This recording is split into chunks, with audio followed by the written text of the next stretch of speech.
The Dr. Taz Show, the podcast. Dr. Taz, Superwoman Wellness. Here's Dr. Taz. Welcome back, everyone. Welcome back to another episode of Superwoman Wellness, where you know I am determined to bring you back to your superpowered self. Well, it's hard to be superpowered when your family's in trouble, right? We're only as happy as our happiest child, and so many other sayings that fit right in there. Well, joining me today are two renowned experts to help us navigate the world of addiction and recovery and healing your family. Today, I've got both Jeff and Debra Jay. Jeff, I'm going to break it up, guys, and let them learn a little bit about each of you. So Jeff is a professional interventionist, an educator, and an author. He has been working full-time in the field of substance abuse treatment since 1986, including work for the Hazelden Foundation. He's a graduate of the University of Minnesota and is a certified intervention professional. He's appeared on numerous TV shows, including CNN, PBS, and The Jane Pauley Show. More accolades there, but let's talk about Debra for a second. Debra is also a noted author, speaker, and trainer for addiction professionals. She was a guest lecturer for Wayne State University Graduate Studies on Addiction for 14 years and has served as board member for Brighton Hospital, St. John Providence Health System, and Dawn Farm. She was the addiction expert on the Oprah Winfrey Show for 3 seasons and has appeared on the Dr. Oz Show. She's a graduate of Ohio State and the Hazelden Addiction Professionals Training Program. Welcome to the show, both of you. What a powerhouse when it comes to this particular issue, right? So what even led you down this road? And we're going to get into what families need to be thinking about. Jeff, you want to start us out? Well, what led us down the road is we were both working as counselors and we really wanted to make more of a difference. And way back when intervention was not well known, and we really helped to, frankly, kind of pioneer that field starting about 25 years ago. But what families need to know is that they don't have to wait for their loved one to hit rock bottom or to think that treatment is a good idea. There's a lot that families can do to move the process along. And of course, we're in this field to begin with because of our own personal stories, Dr. Taz. Yeah. So Jeff might share a little bit about that. But for me, I'm the family side of it. You know, so my father was an alcoholic and he was one of those alcoholics they called high functioning, which I always say they function great out in the world. They're beloved people, great careers, but they don't function so well at home. And so I became so passionate to work in this field when I myself went through a family program and then got into Al-Anon, and I realized, oh, there's so much that families can do. And I met Jeff when he was 9 years sober from his own addiction. Yeah, I was actually, I am an addict in long-term recovery. In 1981, my family did an intervention that got me into treatment, and I was in very bad shape. I mean, I was sleeping under bushes in the city parks, and I still did not think I had an alcohol or drug problem. And I'd been a National Merit Scholar and all kinds of things, but I couldn't function anymore, and it had really taken possession of my mind. And so I'm a big believer in intervention because intervention saved my life, and I wouldn't be here otherwise. And I think it's important for people to know Jeff was only 26 years old. He was so young, and but it was such good fortune that his family took action then, because he still had his whole life ahead of him. So often people will say, is there one time that's better than another? And I think the earlier you can help somebody, the better, so they don't have to continue with a life that is falling apart until they're 40 or 50. But at any age, people can recover. I love that message. I think it's so important, especially I see so many families struggling today, trying to bring somebody, you know, out of their addiction, trying to find a solution for it. And it can render you hopeless for sure, you know, I definitely feel for those families. Now, you guys, you know, not to brag on you a little bit, but you've had like 20 years of experience in the addiction field. Your first book you said was Love First, and you have a new book out. What's the name of the new book? So the new book is actually the new 3rd edition of Love First. Okay, great. That released today. And then the companion book, It Takes a Family, which the 2 books now, one leads into the other. So I think something that is a little bit different and it'll resonate with families, I think, is that we used to always talk about intervention teams, and that's a really finite job a family does working with an interventionist. Maybe 2 weeks time, they do the intervention and then the team disperses. So what we're really talking about now, Dr. Taz, is that families need to start out being family recovery teams. And the first thing they do is intervention, because they really have been taught for a long time, step aside, they've been called dysfunctional. And I want to say, doing the work we do, these families are not dysfunctional when they are given something meaningful to do. In fact, families are the opportunity. And so when we give them something that is doable, it's meaningful, and it gets results, they will blow your minds every time. And we have a lot of years of experience to back that up. Sure. And I was going to say, I actually had this thought this morning when I was doing my own writing and my own sort of meditative work, that people heal in a family situation, yes. Right? Many of our demons and our problems and our strengths are all familial based, right? So why would we take the family out of this equation when we're dealing with something like addiction? Now, one of the things I'm super curious about, and I'm sure people watching are, is how has the landscape of addiction changed over 20 years, right? It used to be alcohol. That's right. I feel like there's so many other forms of addiction nowadays, many of which a family would miss. So help us discern what addiction looks like, what should we be thinking about, and when is it time to step in and really make that call and really get everybody together? That is such a good question. And it is difficult sometimes, especially for process addictions like gambling addiction or sex addiction. People might not recognize it right away. Alcohol is still the #1 killer, but you're right, the landscape is just filled with all kinds of substances and what we call process addictions. There's an easy way, or at least a simpler way, to figure out if it's a problem. And I think it boils down to, is the person experiencing repeated negative consequences as a result of their use or addiction or process? And are they continuing to just go straight ahead anyway?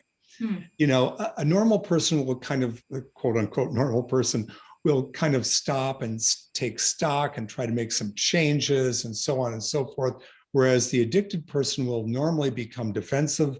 They'll start blaming other people for what they are doing. And if you've ever tried to talk to an alcoholic, you'll find out in about 1 minute that they don't have a problem, you're the problem. And they turn the tables on you. And that is actually a symptom of the illness. Well, and I think too, it's important that people get drugs from different places than they used to. The idea of the drug pusher is pretty quaint today. And so a lot of the drugs are prescription drugs, right, from well-meaning physicians, and you're a physician. Yeah. And what happened when they opened up the, they opened up the gates to all the opiates back in the 90s, and nobody would have. I will tell you, when I worked for Hazelden, the whole time I was there, I worked with 3 opiate addicts. That was it. Now it's probably the entire everything, because it's just what you said. It was the alcoholic or alcoholics that were also doing other drugs, typically, on the side. But the opiate addiction, as we know, has just swamped this country. But what you're saying, I loved what you said about families, because we all know we're losing this war. I mean, we're spending huge amounts of money, the government, all the treatment centers.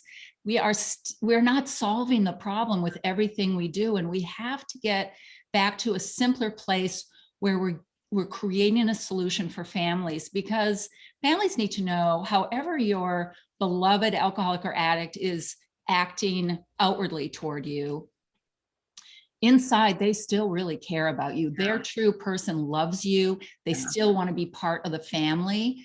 And that's key. And that's what it takes a family is all about. And it's a very much an action plan, and it's positive brain. It's not let's dig into the past and let's talk about all the problems and the negative stuff. And I think you understand that very well. No, we've lived through that enough. Let's move into positive brain. And then things start changing fast. They start changing fast. It doesn't mean treatment isn't important. It doesn't mean 12-step recovery isn't important, but we need to insert the family in a really meaningful way. And we've seen this now. We've been doing this since 2012. It's mind-blowing how quickly people change. And what she's talking about there is the process of structured family recovery. That's the other book that's new for 2021. This is Debra's book in her own right. It Takes a Family. The book is called It Takes a Family. It introduces something called structured family recovery, which is a game changer. So I definitely want to get into that a little bit more, because I have these visions in my head, like you bring the family in, but they each have their own demons, right? Like they each may not have that positive brain, or sometimes in a crisis, different family members put themselves, you're not doing that right. You're not doing, like it's because of you that blah, blah, blah, so how, I'm curious to lots of questions. So first, how does an effective family intervention work? How do you help the family stay on point, right? This is not about turning guns on each other. This is about like, okay, we've got to come together. We've got an issue. Like, what is your advice to folks in those situations? So important. Such a great question. Whether they're working with a professional interventionist or they're just following the directions that they read in Love First, they'll be directed. You've got to have a laser focus on what you're trying to accomplish. You're trying to get your beloved addict, let's say Jeff, into treatment. And so, yes, every family has all kinds of other issues. That's not what we're talking about. It's an actual process, like baking a cake, if you will. And we're not going to get into every other problem that there might be with the dishwasher in the kitchen. We're baking a cake now. And so whether you're working with a professional or doing the book, we always have a laser focus, and there are very specific directions. There's a very specific process that people go through. And by writing down what they're going to say in advance, people are helped to curtail what they're going to talk about and keep focused on what they need to accomplish. So I want to say, because that was really a brilliant question. With intervention, Love First intervention, and with structured family recovery, we have this process. You know how if an animal is very nervous, if you kind of, have something tight around them, they calm down. Mm-hmm. So it's a little bit like that. There's this definite process. So for structured family recovery, the book has a whole year of weekly meetings, and people do it on conference calls, so they can be anywhere in the country. I worked with one family, 3 people were in Paris, one was in Brazil, London, and Costa Rica. They can be anywhere. Mm-hmm. But the meetings, it's all positive brain, moving us forward into recovery, not looking back into the nightmare of addiction, and doing just what you said, having pointing fingers, bringing up old hurts and resentments. It's the opposite. And because it's this process takes you there, it doesn't give people room to go in all these other directions. Yeah. So it's not like family therapy. Therapy, we're usually not talking about the best things in our life, right? And it's not that that's not important, but in this, it's all positive brain. And it's a year long, and it's very, can I just show you what it looks like? We're shifting from Love First to It Takes a Family. Got it. Okay. So in the back of the book, like this is week 11. Yeah. And this is the whole meeting. Right. And people just go crazy for it. And the really interesting thing is the alcoholics and addicts love it. Everyone is learning to trust each other again. It's moving everyone forward in the recovery process. It supports the 12-step recovery process.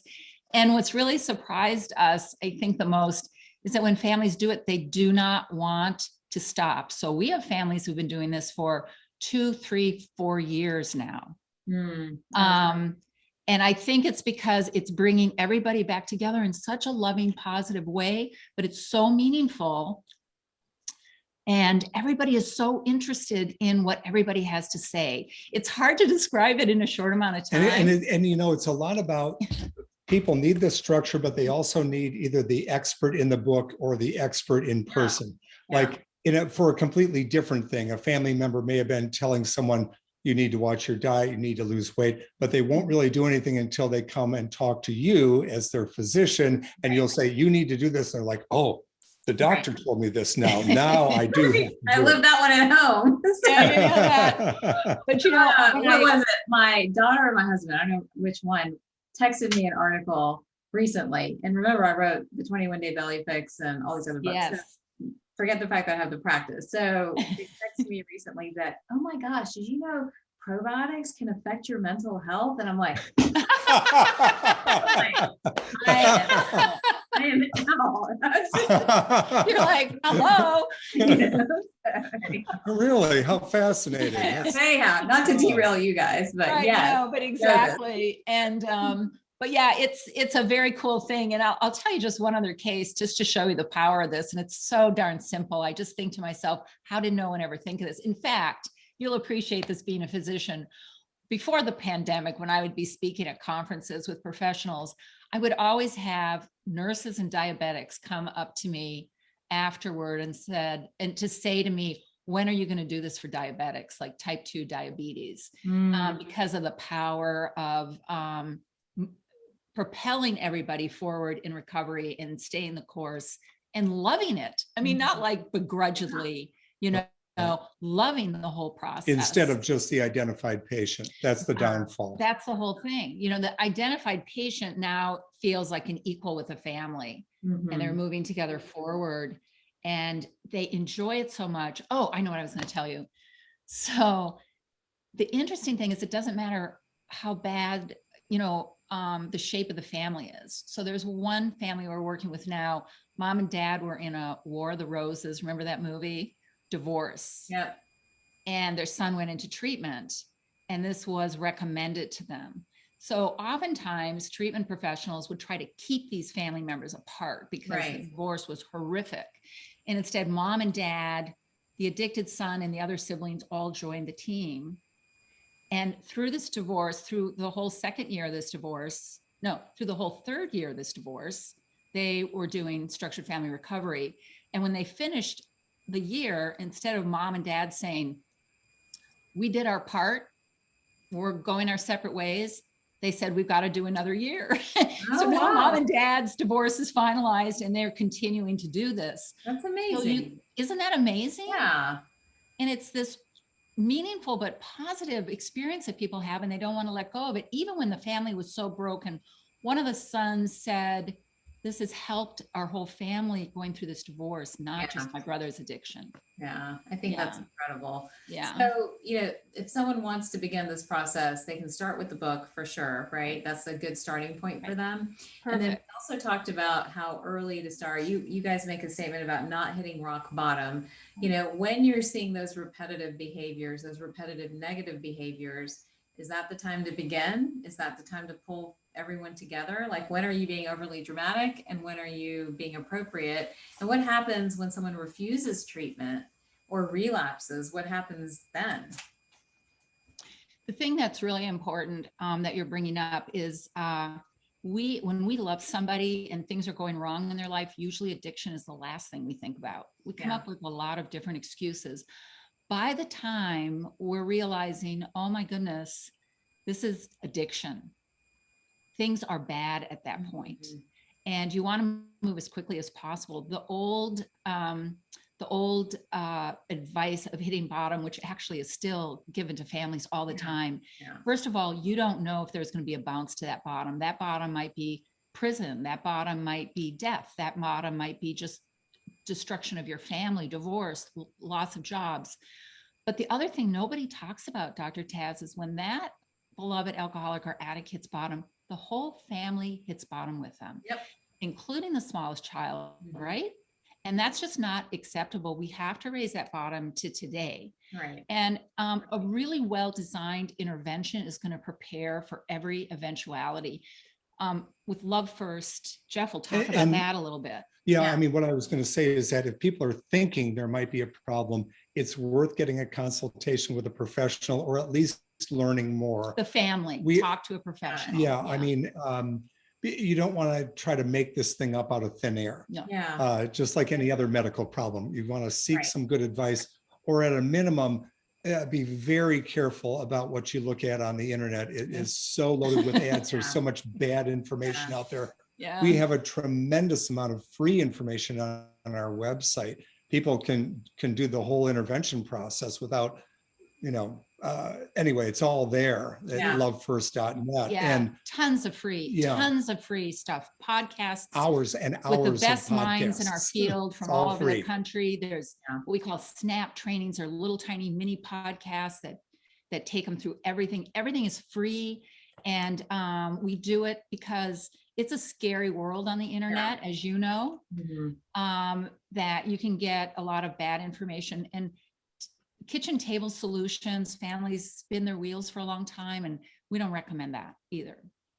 Yeah, I think that's so important, because I feel like so many people wait, and, and I will say this, I think this is the point that I want to make to everybody listening, is that intuitive brain, that gut brain, that's sort of going off. Something's not right. Something's wrong. Something doesn't add up. I would trust that, because when you're in a family situation, I think the people that you're with, and when you can usually sense before sometimes, I would trust that, and then follow that through and really get those people help before they make decisions that really blow things up and affect everybody else in the family, for sure. It's so true. If they get a consultation with a good professional, they'll be able to go through the history, and the professional will hear things in a way, as you would, as a physician, you'll hear things in a way that they don't, and you'll put things together quickly that they would never put together. And it makes all the difference. And, it's so often, it's not just the family against the addict. All the family members have a different idea of what the right approach is. Oh, yeah. So pretty soon, it's family member against family member. And so part of the early process is, and it's really an art, working with a really experienced interventionist who knows how to bring that whole family team together, move them out of their anger into empathy. Not that anger is not normal, but it's not helpful in an intervention. And there's a real art to that, Dr. Taz. Because you can have family members that are so fed up and so angry and so hurt, and they're mad at each other. Right. And when you bring that family together, watch out. Then things happen. Yeah. I think that's such hopeful, optimistic, so much of a more positive way to deal with some of these situations, for sure. So I love the work you're doing. The other thought I had too, as you guys were speaking, and this might be me just being naive, I bet a lot of people out there don't realize that you can hire and look for a professional interventionist, right? Like many people, I think you're right. Or addiction program, or like all those type of things, but they don't realize that you can actually look for a professional to come in and help the family kind of come together on this issue. So I think that's an important point as well. They always think they have to send their addict somewhere, or cart them off to some program somewhere, but that's not necessarily true.